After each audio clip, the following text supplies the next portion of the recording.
Well, a very good afternoon to you, and you are right on time for this Senate afternoon sitting. This is the afternoon proceeding that is on the impeachment hearing for the Meru governor, and this is a live broadcast that is brought to you by the Parliamentary Broadcasting Unit in partnership with the Kenya Broadcasting Corporation.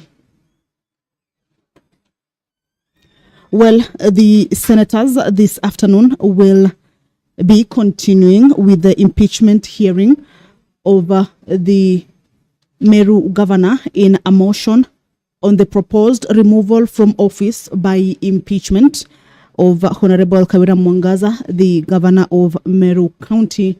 And this is a motion of impeachment following a resolution by the County Assembly of Meru to have the governor removed from office by way of impeachment, of course, accusing her of 7 issues that this morning, this particular impeachment hearing began this morning, Tuesday, at around 11, when the charges that the County Assembly, or rather the MCAs from Meru County, are leveling against the governor.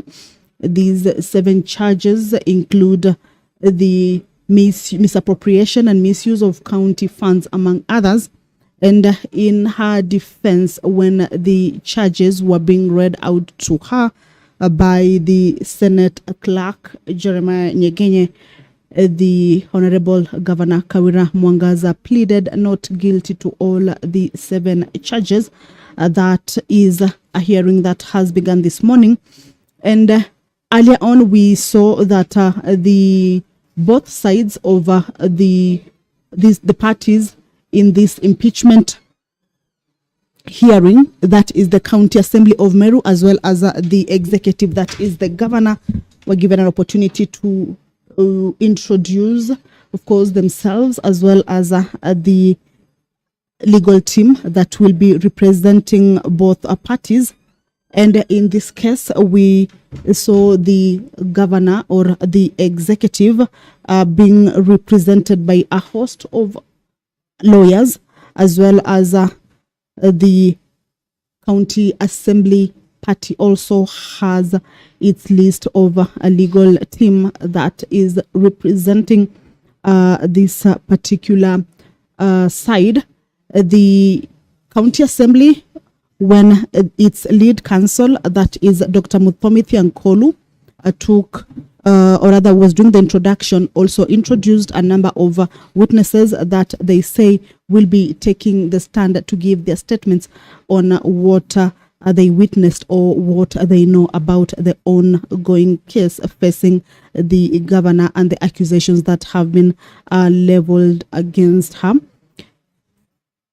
The legal team from the County Assembly include the lead counsel, Dr. Muthomithi Ankolu, Muvengei Jacob Ngwele, Mariah Domiciano Mari, Mawira Boniface Mwereru, Mutua Faith Mwirigi Eric, Wanyenji Dennis, as well as Kenson Mutethia, who is a legal assistant to this particular legal team.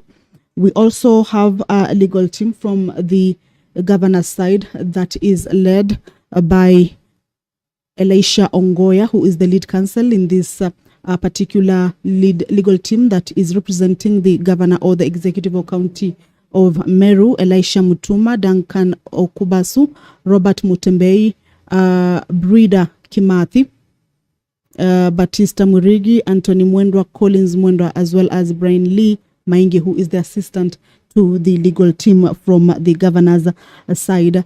Earlier on, the charges were read out to the governor, where she pleaded not guilty to all the 7 charges.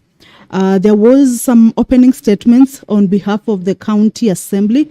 Of course, these were done by the lead counsels from both parties with the help of the advocates, of course, within the teams in both parties, and around also the county government, or rather the executive of Meru County, also got an opportunity to make opening statements with regards to this matter. What we're expecting this afternoon is that the County Assembly of Meru will be tabling evidence before the Senate.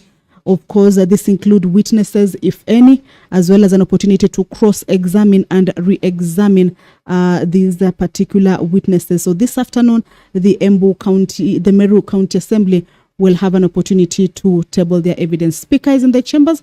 Allow me to hand you over to this live broadcast. Good afternoon. Let us pray.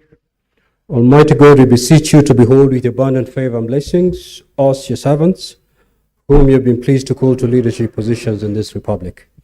We seek guidance to treat and consider all matters that shall come under deliberation in so just and faithful a manner as to advance the peace, prosperity, and welfare of our country and of those whose interests you've committed to our church. Amen.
Clerk, do we have quorum?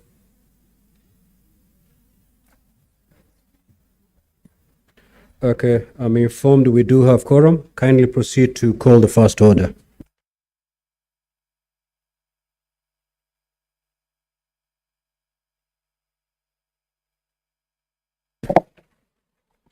Order number 1, communication from the chair.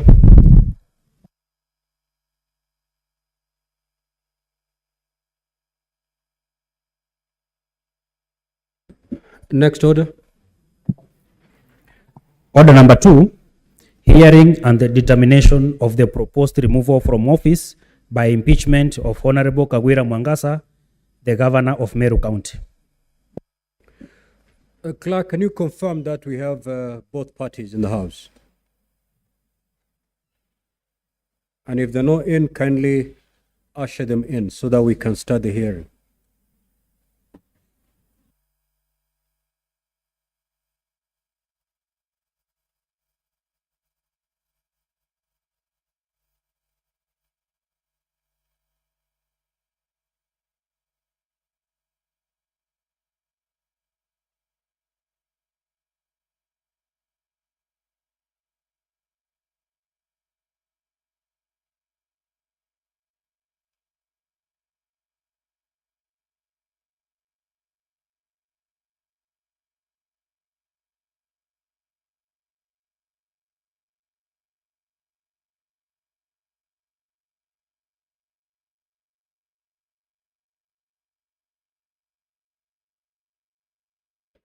I'm now informed that both parties are present.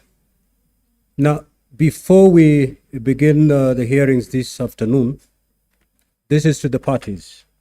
You note that the hearing program is pretty packed, and therefore we need to keep time. The time as in coming into the chamber, and time if you're located time within which to do an activity, then please restrict yourself to that particular amount of minutes that you've been given to undertake that particular activity. Now, if you look at the hearing program for the afternoon, we're now supposed to hear the evidence by the county assembly. So the county assembly will proceed to give their evidence in chief by calling the respective witnesses. Those witnesses will be cross-examined by the governor's team. Thereafter, if need be, they will be re-examined. After that is done, the senators will have an opportunity to seek clarifications from the witness before that witness is stood down. We will proceed in that manner. County Assembly, it is now your turn to proceed.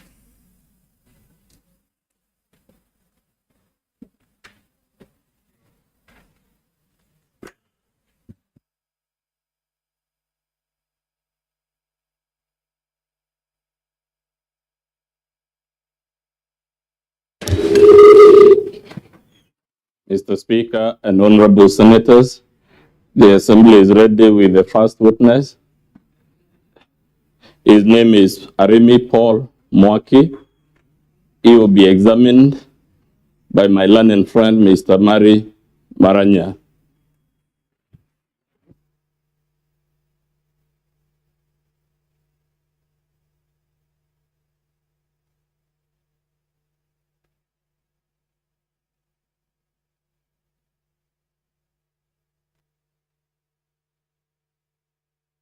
Paul Mwaki.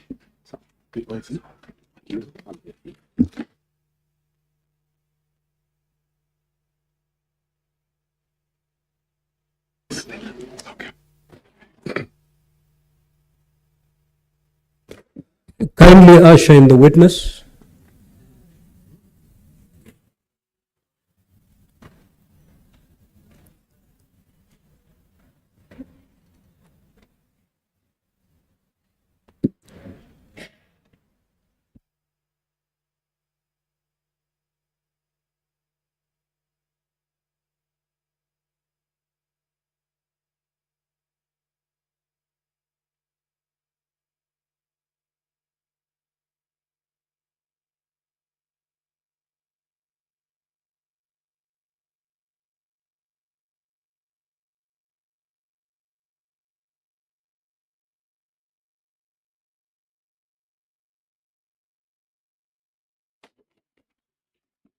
Thank you, Honorable Speaker.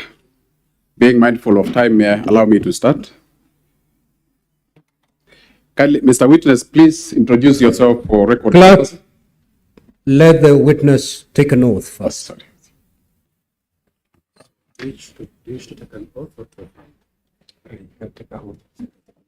Which bit do you swear to? Christian. Christian. Would you take your oath in Kiswahili or in English? Understand? Can you read the text in Swahili?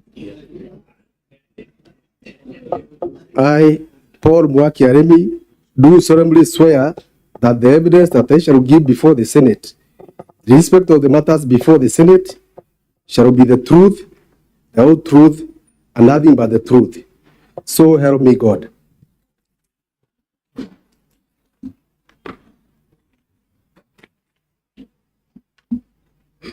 Thank you, Honorable Speaker.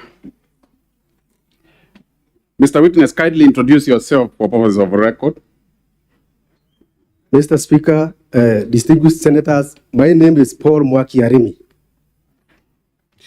Pero, did you record a statement in respect to the matter before the Senate today? Yes, I did. Where is that copy of your statement found? Mr. Speaker, For the volume interest- 1, page 48, page 51 of volume 1. That is page 48 of volume 1. Volume 1. Volume 1, Honorable Speaker.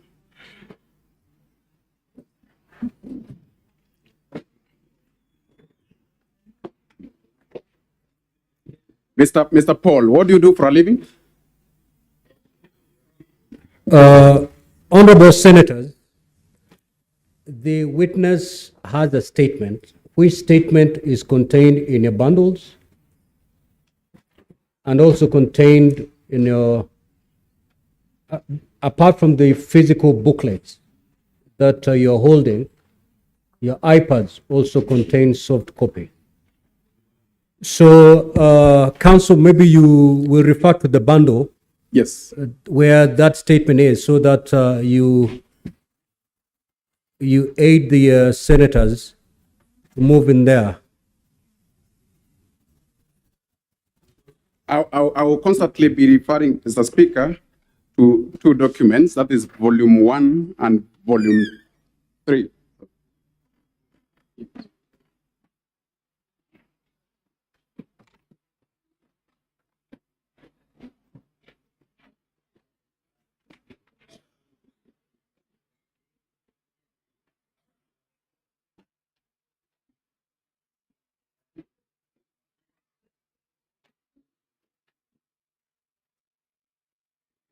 So, Honorable Speaker, I will constantly be referring to Volume 1, the Green booklet.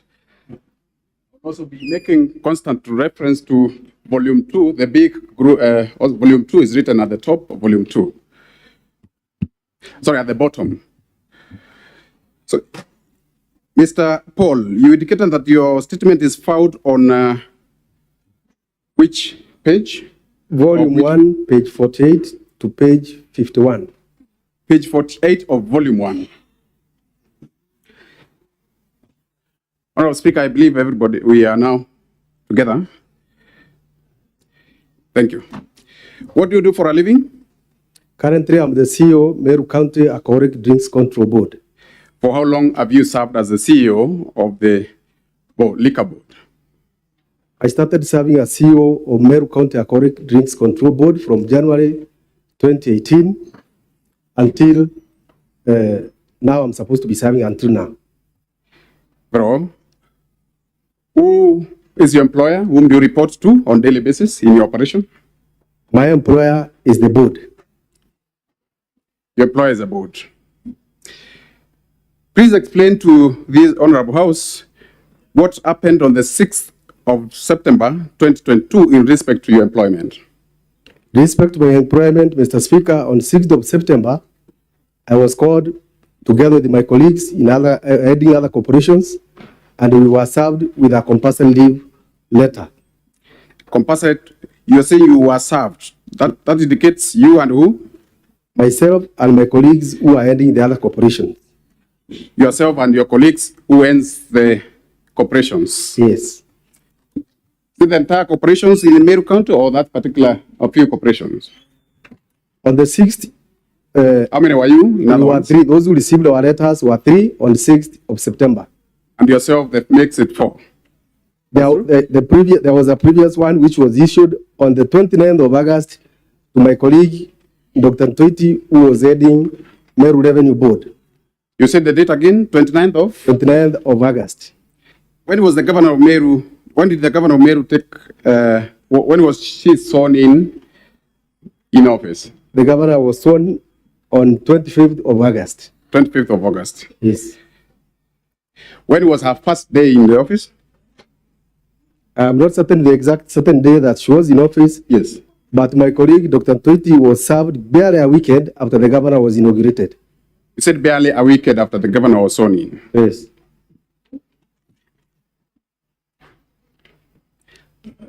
That is to indicate the governor, Dr. Ntoiti, was served the first day, or was sacked the first day the governor took office. We can see that. Is that your evidence? That is true. Prior to the letter sending you on compulsory leave, did you have any interaction, any prior interaction with the governor? Mr. Speaker, not at all. Not at all. You've made reference to your letter sending you on compulsory leave. Would you guide the Senate, the Honorable Senate, on where the same can be found? For purposes of record, so for following the proceedings, where can those documents be found? The compulsory leave letters can be found in volume 2 from page 336 306 to 339. Volume 2, Honorable Volume 2, the big Speaker, volume.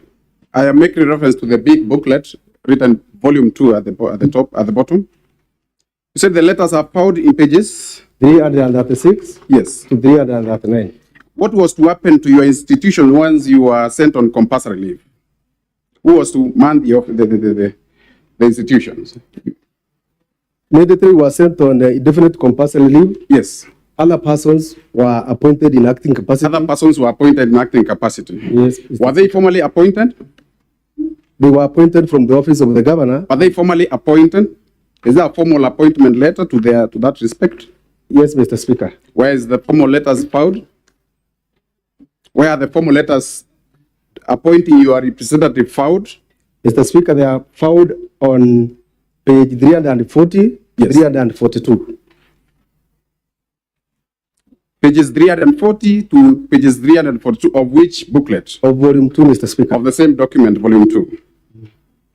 Upon receiving the letters of sending you on compulsory leave, did you make any attempt to establish the cause, the charge, or the reason as to why that has happened a day or a few days into assuming office of the governor?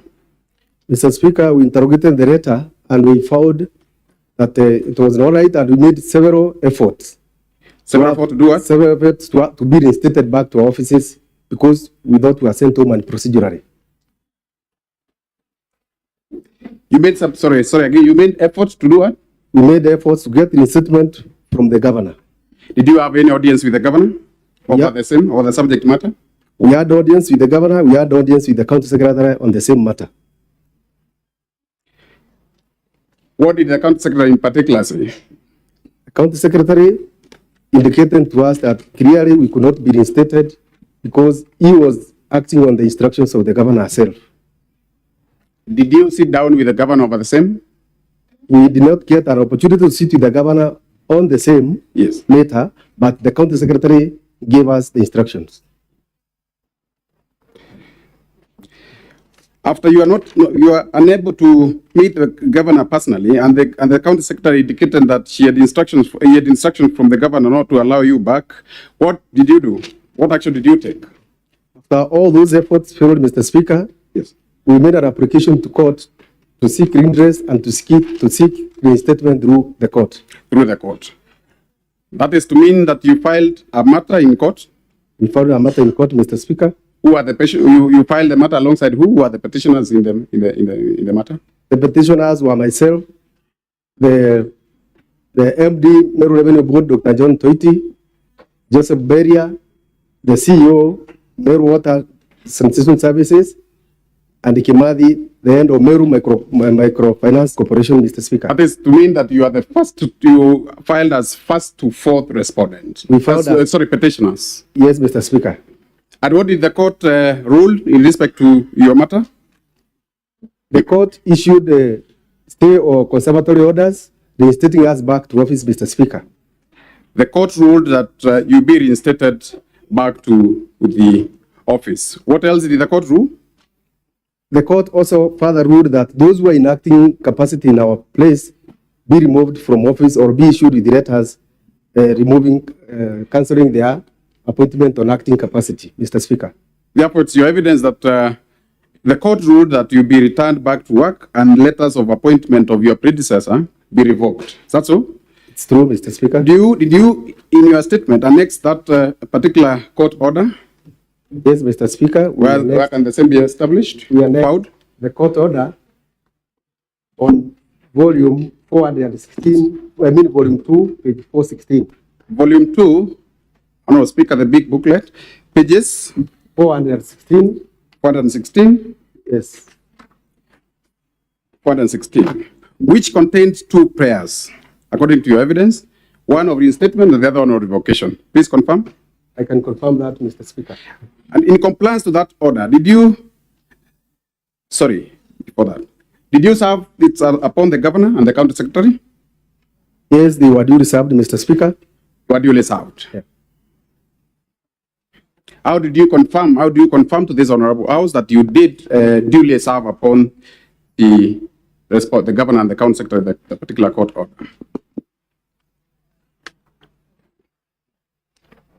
through a notice of service. You served. Yes. Upon service, what happened? Was the same respected? Was the same court order obeyed? The court orders were disobeyed. Yes. Mr. Speaker. Please explain to the court how the same order were disobeyed.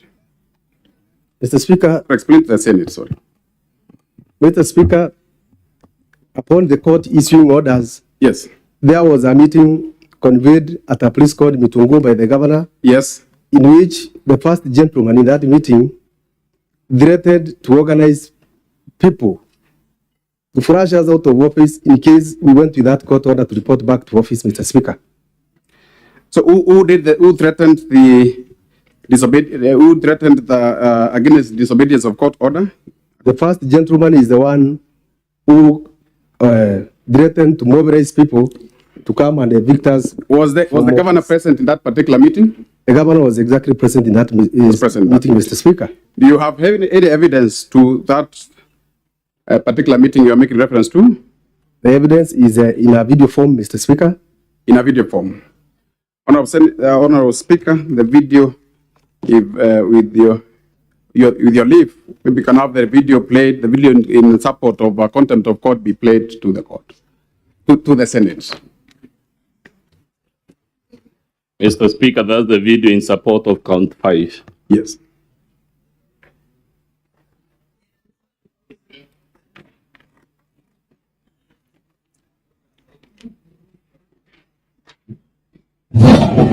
Hata koti ikisema urudi kwa ile ofisi, sisi tunashikana na hawa maasra, tunakutoa pale. Sasa mtoiti wewe ndio tunafurusha. Hata koti ikisema urudi kwa ile ofisi, mtoiti sisi tunashikana na hawa maasra, tunakutoa pale. Mtoiti hautakaribia ile ofisi, na pia Mberia aambiwa kwamba hiyo ofisi ya Meru hata ikaribia. In that video, did you hear the first gentleman mention the petitioners? Yes, Mr. Speaker, he has mentioned Beria and my colleague Toiti. And you'd also wish that the evidence of a video be part of your examination in chief? Yes, Mr. Speaker. Did you report back to the office? Yes, in compliance with the court order? In compliance with the court order, Mr. Speaker, we reported back to office. Yes. And indeed, Mr. Speaker, the threat was actualized and we were chased out of office ruthlessly. What do you mean by being chased out of the office ruthlessly? There were people organized who evicted us from offices, Mr. Speaker. So you are physically evicted from the office? We are physically evicted from the office and the precincts of the offices. The second limp of the court order talked of the governor revoking the appointment of those appointed in your capacity. Did those appointments, were those appointments revoked? The appointments of those who were acting in place, Mr. Speaker, were never revoked at all. They were never revoked at all. That's your statement. Yes, Mr. That is to mean that they are still acting as CEOs in your establishments? Up to now, those letters have not been revoked, Mr. Speaker. Are those CEOs still in office, in your respective offices? Mr. Speaker, because they were acting in their inacting capacity, yes. Upon us obtaining contempt of court orders, we have been able to get back to office, and some of them have been reappointed back again under different capacity. What happened after the court order was, you have jumped the gun, what happened after the court order was disobeyed, when you were evicted from the office? What happened? What action did you take? Mr. Speaker, we made an effort and we applied for contempt of court orders. You applied for contempt of court orders? Yes, Mr. Speaker. Has the court pronounced itself on the contempt of court? The court did pronounce itself on contempt of court. Yes. And convicted the governor and the county secretary and another of contempt of court. Yes. So, sorry, the last bit, They were cited, the governor was cited for contempt of court, Mr. Speaker. The governor was cited for contempt of court. Do you have that particular order or a ruling to that effect, citing the governor for contempt of court? Yes, Mr. Speaker. Where can it be established for quick reference? From page 418, Mr. Speaker. We start with 118 the, of volume 2. we start with the ruling. Where's the ruling found? Pages? The ruling is on page 418. It's 418 to pages.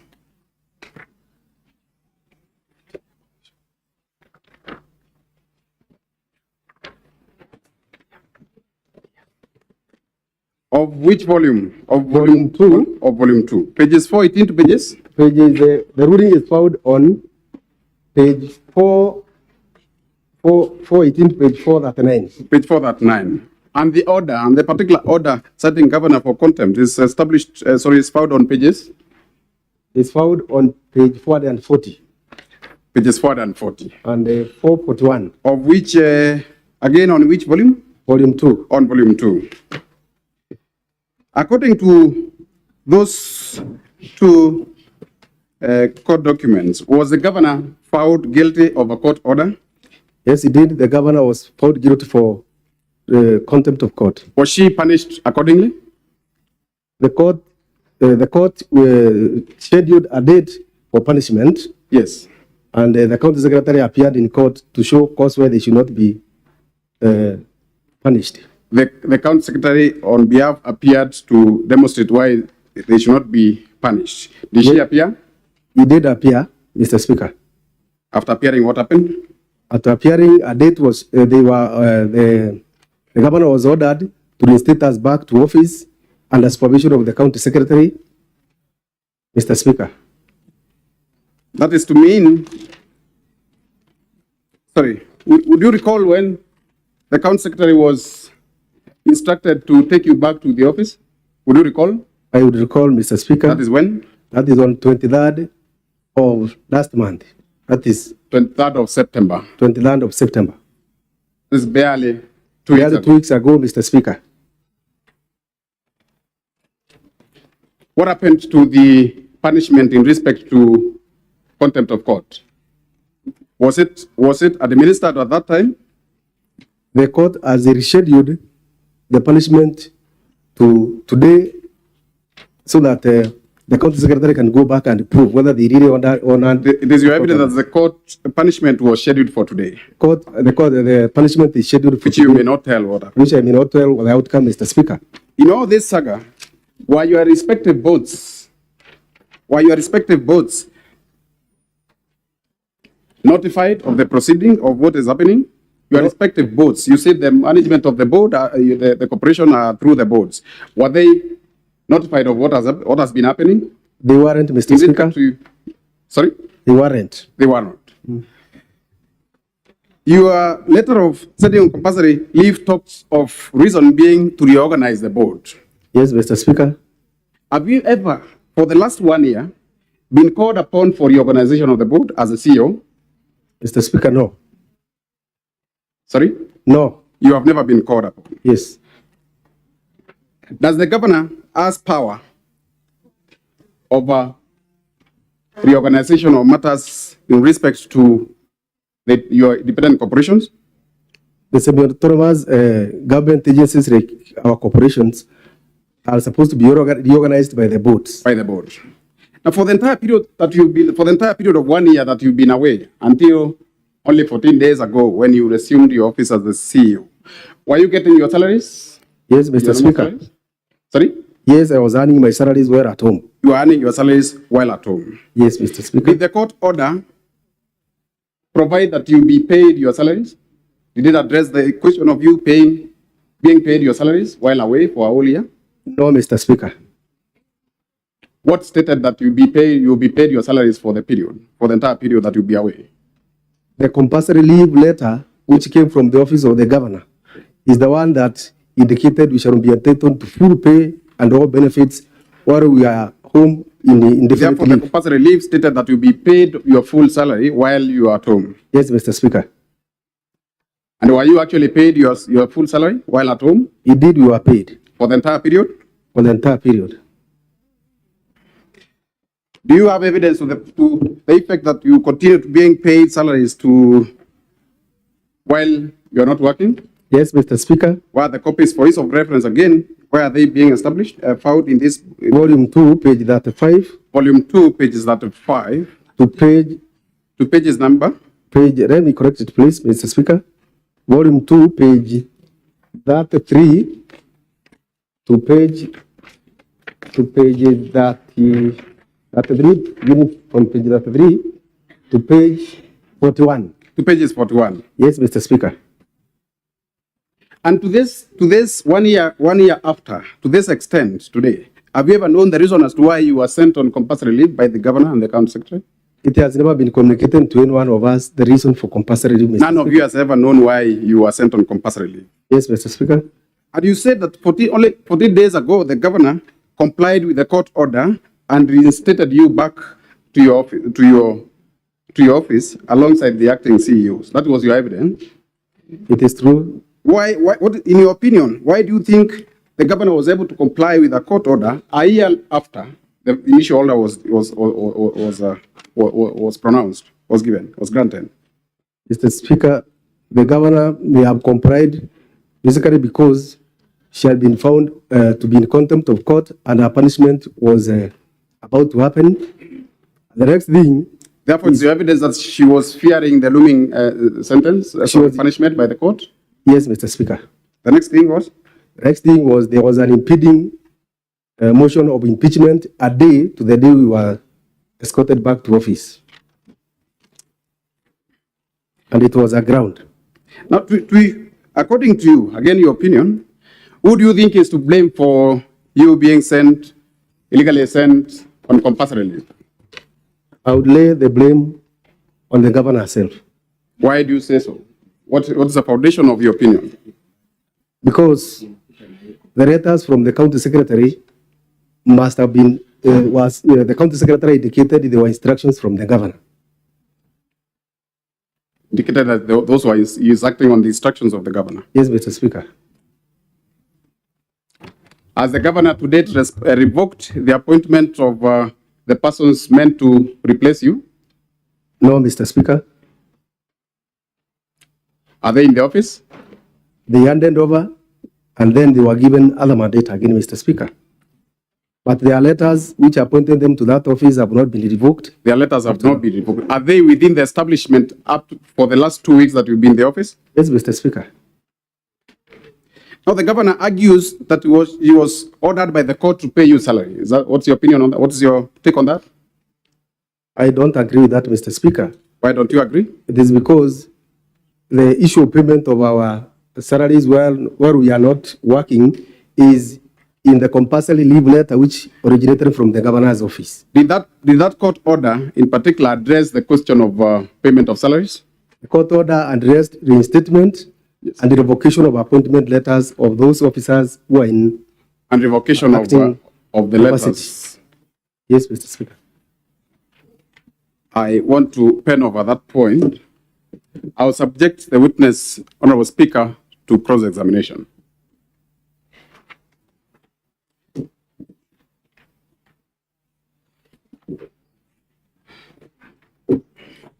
Counsel for the governor.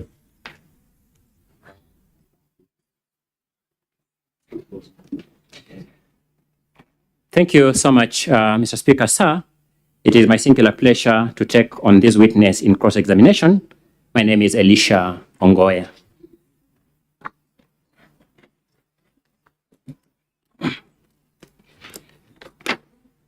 Allow me to start from where the witness has ended. Mr. Arimi Paul Mwaki.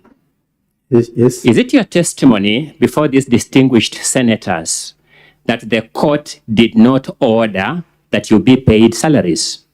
Yes, Mr. Speaker. Thank you so much. May I have the witness's attention drawn to the index of annexures to the governor's response, in particular at page 402.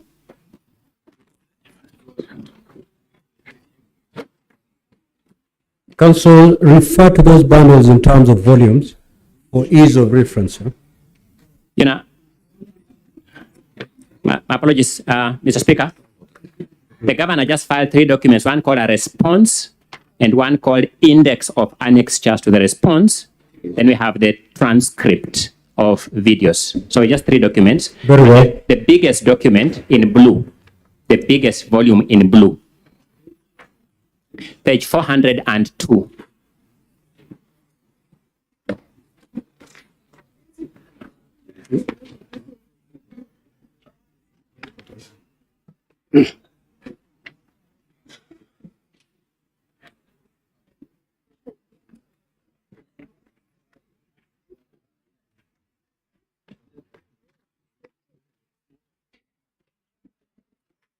Mr. Paul Mwaki Arimi, are we there? Yes, Mr. Speaker, I'm there. Please confirm for these senators that that is a court order. I can confirm, Mr. Speaker.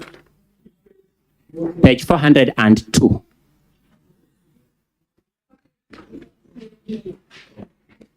The biggest blue volume, yes, at page 402. Thank you. Please confirm to these honorable senators that what you are seeing there is a court order. I'm seeing a court order, Mr. Speaker. The second petitioner or the second applicant stroke claimant in that order is Paul Mwaki Arimi. True or not true? True, Mr. Speaker. And that Paul Mwaki Arimi is you, the Assembly's witness number 1 before this Senate. Yes, Mr. Speaker.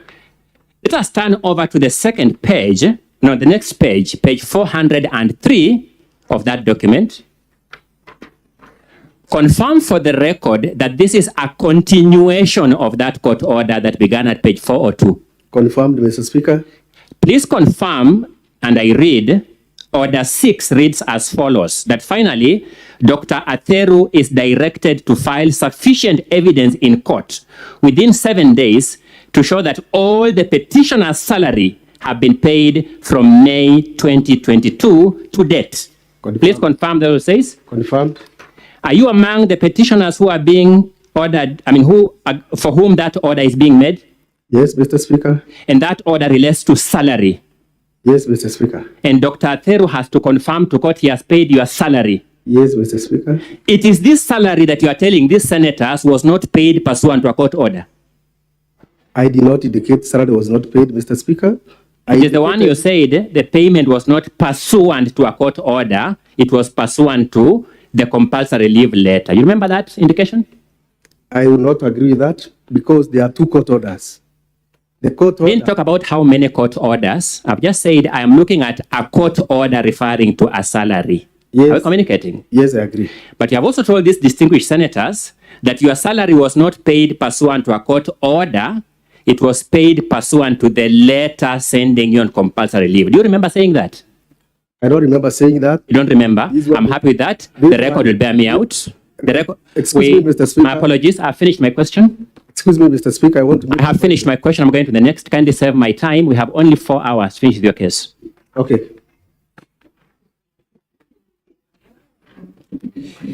Allow me to pick the second limb of argument. And Your Honor, may I request that the video in support of count number 5 that was played here be played.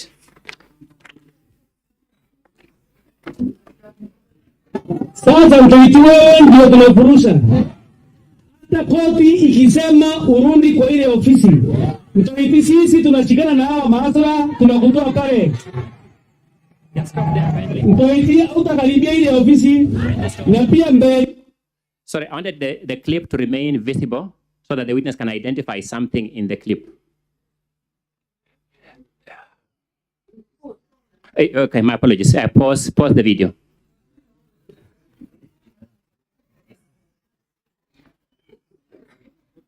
Sorry, my apologies. I may have slipped the tongue. Did I?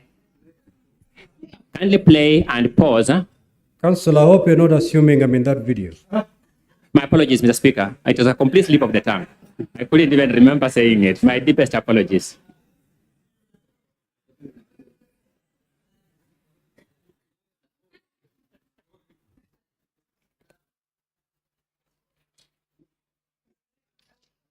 Sadly, Mr. Speaker, I don't even know who is playing, so I can't even look at whoever is playing. I'm just seeing the screen. May I have the video replayed? Sasa mtaiti wewe ndio tunafurusha. Thank you. Mr. Witness, who is that person standing behind the person speaking? Mr. Speaker, that is the face of the Deputy Governor, County Government of Meru. That is the Deputy Governor, County Government of Meru, behind the person speaking. True or not true? True. This video was played, and I may urge it to be replayed. Have you seen the governor in that video? Sasa mtoiti wewe ndio tunafurusha. Hata koti ikisema urudi kwa ile ofisi. Mtoiti sisi tunashikana na hawa maasara tunakutoa pale. Mtoiti hautakaribia ile ofisi na pia Mberia aambiwa kwamba hiyo ofisi ya Meru hata ikaribia. Okay. You spoke when your microphone was off. I want the record to capture you. So I'll ask the question again. Yes, please. Have you seen the governor in that clip from beginning to end? Up to where the clip is, I have not seen the governor. This clip was presented here by your team, so we don't know whether there's a further continuation of that clip. Are you suggesting it continues beyond where it has reached? Can you continue, Mr. Speaker? I'm suggesting you can continue. Let me get a precise answer to my question. Have you seen the governor in the whole of that clip? I said no. Your case before this Senate is that the governor should be held responsible for the utterances of that gentleman speaking. Exactly, Mr. Speaker. I'm happy and I understand what your case is.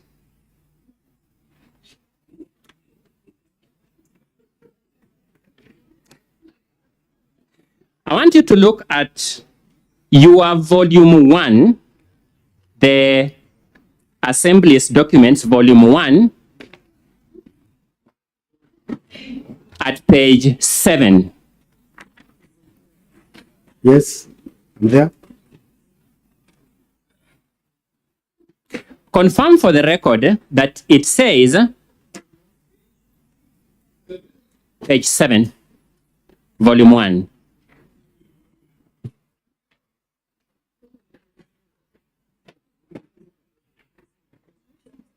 Page 7 of volume 1 of the County Assembly's document.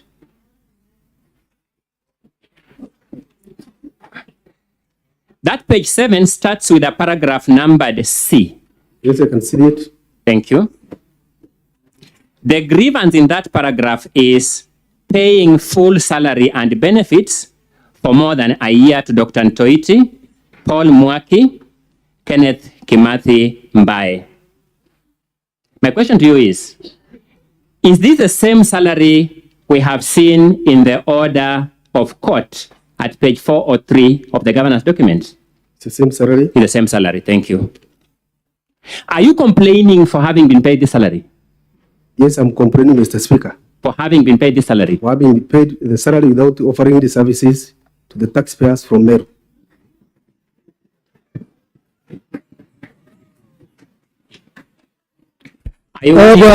Order, senators. Order, senators.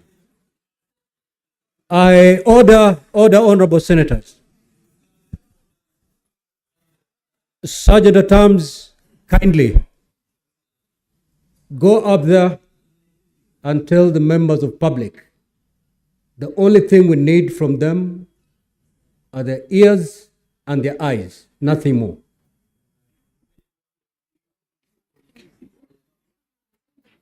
May I proceed, Mr. Speaker, sir? May I proceed, Mr. Speaker? Yes, Council, you may proceed. Thank you so much. When were you paid this salary? When did you see it in your account? At the end of the month is where normally salaries get into our accounts. Just want the record to be clear when, say end of September, end of October, so that the record is clear. As per attached pay slips, Mr. Speaker. Mr. Speaker, may I kindly get the witness to answer my question so that I make progress? When were you paid this salary? Which month? Which end of which month? At the end of every month from the time we were sent on compulsory leave. But when did this payment, when this cash land in your account? When did you see this money in your account that you have been paid? It's not on regular dates because it's paid on monthly basis. It's not paid on lump sum. When were you first paid this salary? When was the first time? Immediately we were sent home, we received the salary. That is in the end of September 2022. Have you made any efforts to return this money to the county government since you are aggrieved by the payment? I'm not supposed to do so, Mr. Speaker. I've asked, have you made any effort to return this money to the county government? I haven't. You haven't.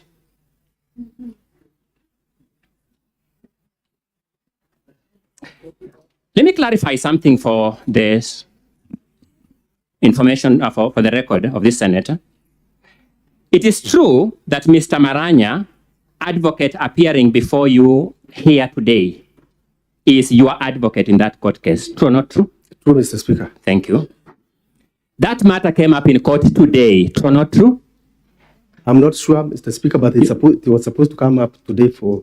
That matter was supposed to come up today in court at Meru. But I'm not sure whether it came up or not. I'm asking, it was supposed to come up today. It was. At the Employment and Labor Relations Court in Meru. True or not true? True. Has your advocate briefed you on whether or not, as a matter of fact, it came up? No, Mr. Speaker. Very well. We can live with that.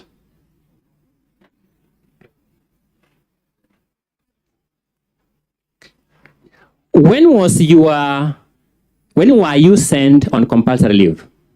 I was sent on compulsory leave together with two others on 6th of September in the year 2022. 6th September 2022. When did the court give the conservatory order in petition number 1 of 2022 at Meru? Conservatory orders were issued on 7th of October 2022. Was that before or after the governor's first impeachment proceedings or removal proceedings for this house? It was before the first impeachment motion was tabled. This was before the first impeachment proceedings for this house? Yes, Mr. Speaker. Did you make this grievance part of that impeachment process? It didn't come to this place, Mr. Speaker. We didn't make it part of it. I didn't understand your answer. You did suggest that that didn't come to Senate? We didn't make it part of the grounds for impeachment. You didn't make that grievance part of the first impeachment? Yes, Mr. Speaker. It is that ground that arose well before the first impeachment that is being made the part of this impeachment? Yes, Mr. Speaker. Thank you.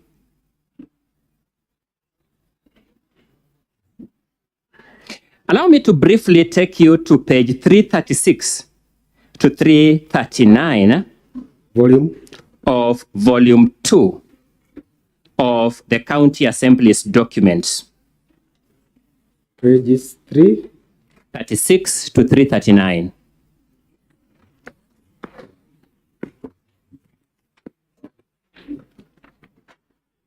Yes, I'm there.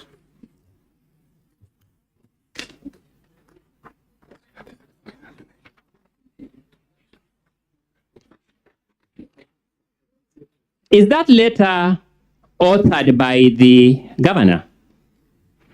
The letter is authored by the... No, just answer my question. Is it authored by the governor? No. Is it copied to the governor? No.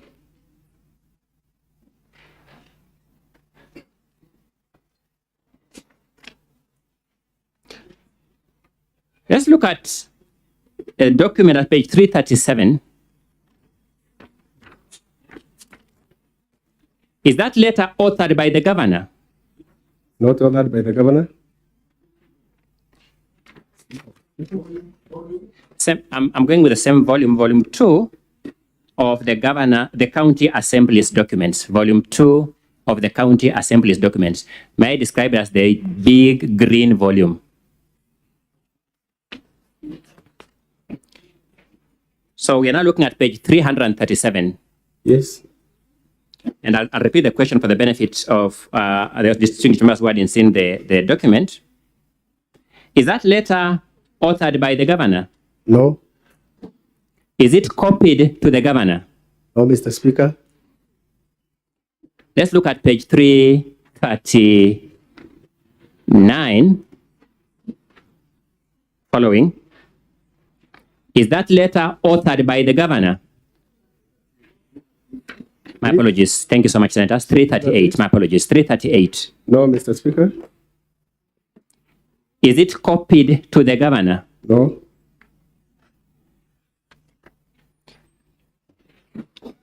You have said, correct me if I got you wrong, that the author of this letter said that he was acting on the instructions of the governor. Did I get you right? You got me right. The body of that letter has only 3 sentences.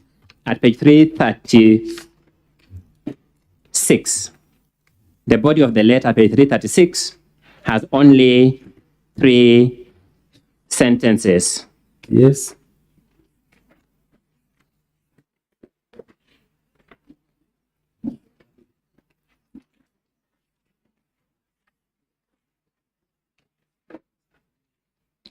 Which of the 3 sentences, you can use first, second, or third, which of the 3 sentences says that the author says he was acting on the instructions of the governor? None. None.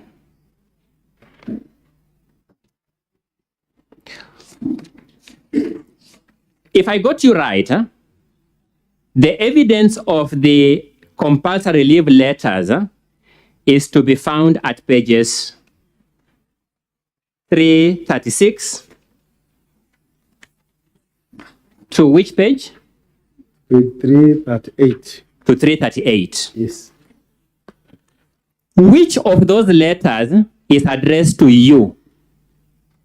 The one addressed to me is not attached here, Mr. Speaker, but this is a sample because all the letters add the same information except our names only. To save time, are you saying that of all the letters presented to this Senate to support that point, none is addressed to you, the witness on the stand? The samples here, none Is that what you're saying? Am I saying the truth? Yes. Thank you.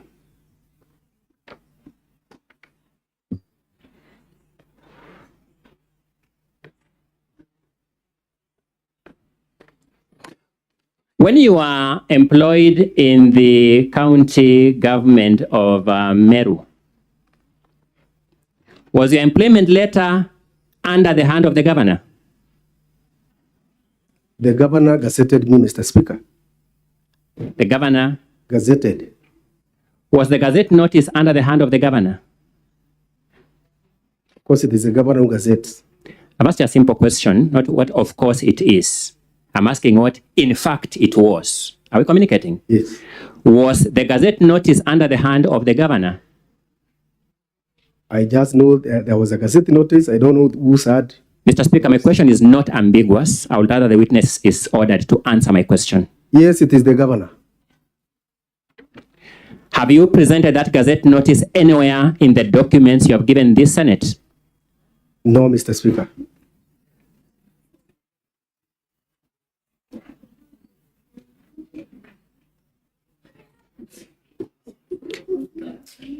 Does the governor prepare the payroll for your payment to your knowledge? No, Mr. Speaker.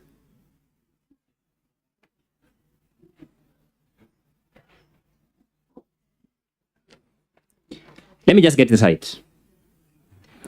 It is that person who is not responsible for your name on the payroll. It is that person who didn't author these letters at page 336 to 338. It is that person who was not copied in these letters from page 336 to 338. It is that person who didn't speak in that meeting you have just showed us on that clip that you want this Senate to impeach. Am I getting your case right? Correct. Thank you.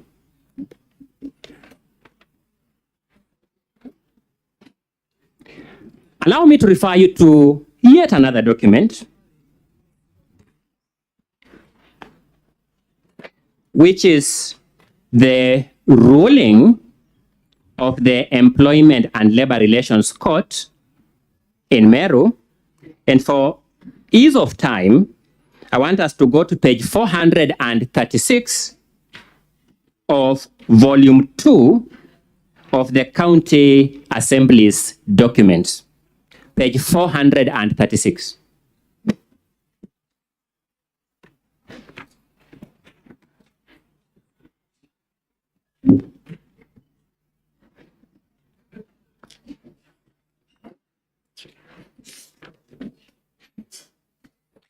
Please confirm My apologies. A moment.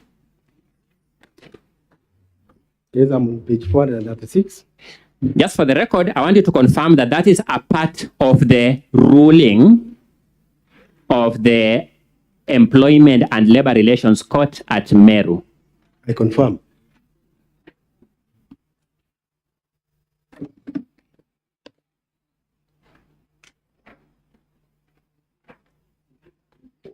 I want us to read paragraph 34 so that you confirm whether I'm reading it correctly, just for the sake of the Hansard of this House.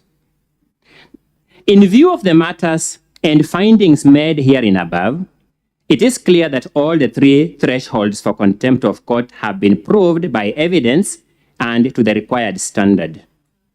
Consequently, I must cite the respondents for contempt for disobeying the order issued by Marete J on 7th October 2022. Confirm that after that, the order says the county secretary, Mr. Rufus Miriti, is the head of the county public service and is the one who wrote the impound compulsory leave letters. Therefore, he was the proper person to ensure that the court orders were complied with by ensuring that the applicants are allowed back to their offices and all their salaries were duly paid. Am I reading it correctly? Correctly. For completeness of record, confirm that the court is also referring to that your salaries be fully paid. Reinstated and fully paid. Yes, the court ruling is talking about to ensure that your salaries are duly paid. Confirm. Thank you. And therefore, it is not correct to say that your salaries were not paid pursuant to a court order. It is not correct. It is not correct what you're saying. Yes, if I said that your salaries were not paid pursuant to a court order, I will not be speaking the truth. You would be lying. I'll be lying. And therefore, when you told this Senate that your salaries were not paid pursuant to a court order, you equally were lying. I am not lying.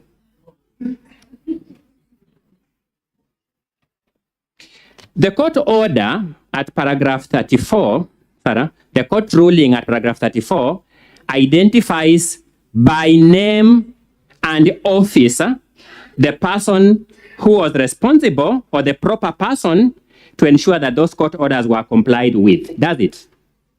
Yes, it identifies. Whose name is it? The name is the person and the office, county secretary. Now I want you to give me the name. Rufus Miriti. Rufus Miriti. The office is? County secretary. County secretary. That person is not facing impeachment before this Senate, is he? Exactly. Is that person facing impeachment in the Senate? No.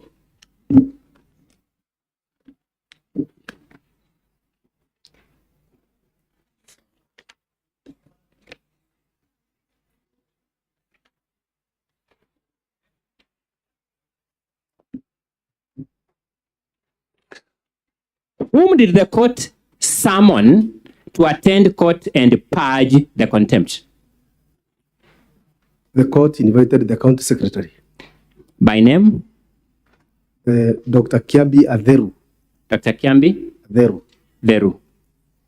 Is that person before this Senate facing impeachment? What?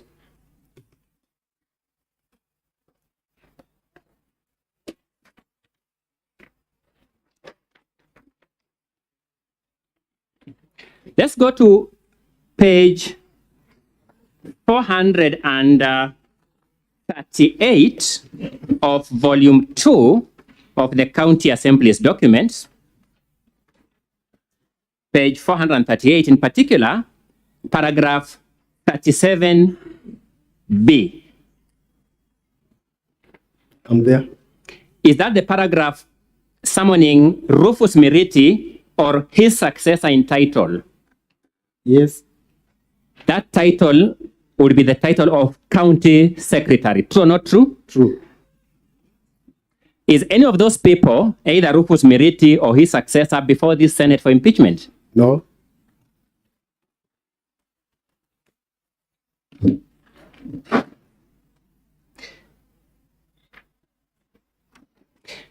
Did I hear you to say that the governor appeared in court?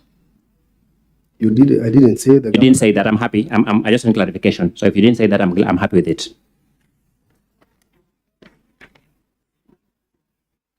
Did I hear you to say that you got audience with the governor over your compulsory leave matter?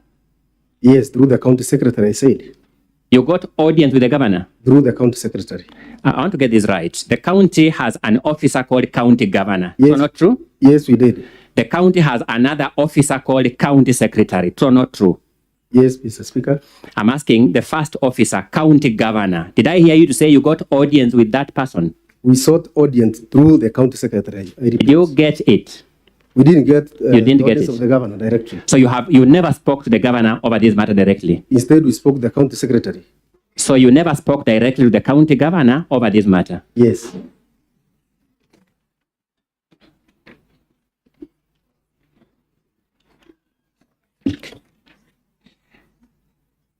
In the course of the proceedings in Meru Employment and Labor Relations Court petition number 1 of 2022, you once filed an application to have Mr. Murega Baichu made a party to those proceedings. Do you remember that? Yes, we did. You filed to have Mr. Murega Baichu made a party because you believed he must be held personally responsible for his own actions or words. Yes. Before this Senate, you believe the governor is now the one to be held responsible for the words of Mr. Murega Baichu. Yes, I believe. I'm happy with that, and that is all in my cross-examination of this witness. Counsel for the County Assembly, any re-examination? Yes, Mr. Speaker, and it will be done by my colleague, Mr. Eric Muriuki. Mr. Speaker, my name is Eric Muriuki, Advocate of the High Court. I shall be conducting the re-examination. Now, Mr. Paul Mwaki. Yes, please. You were referred to two orders. The first order is the order that is on page.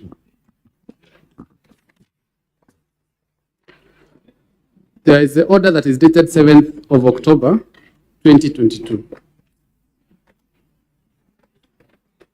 Yes, you referred me to that. Have you seen that order? I know it. That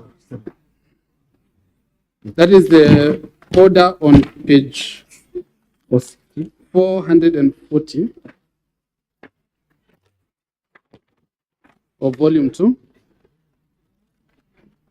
Is that order different from the order on page 402 of the governor's document? Yes, Mr. Speaker, they are different. On page 402 of the governor's index of documents,